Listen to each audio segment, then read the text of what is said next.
Hello everyone, in this video I'm going to show you how to create a return label in FedEx Ship Manager. So all you need to do is open any browser and then type in how to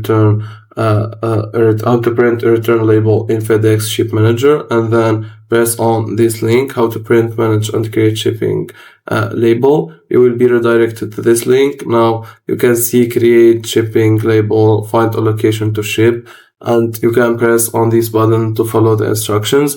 But in the same page there is some information about how to do this. So what is a shipping label? You can see all the details about the shipping label so you can understand it better. And then how to create shipping labels online. Which options is right for you? It depends on how often you ship. I ship a few times a year. I ship all the time, so you can create an account or ship as a guest. Creating a shipping label from your phone. It is also simple. You can download the Apple App Store or get it on Google Play. And now you can see the steps.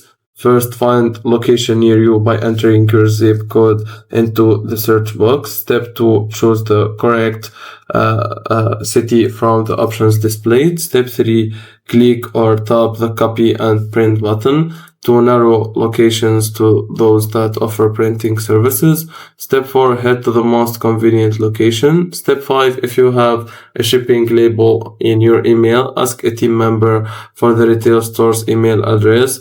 Email the label to that address and they will print it from your email. A small fee may apply, or if you have a QR code on your phone from a retailer or one you created on the mobile app, show it to a team member and they will print your label for you.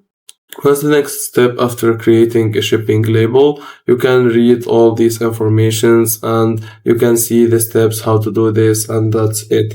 If you find this video helpful, don't forget to like and subscribe, and thank you for watching.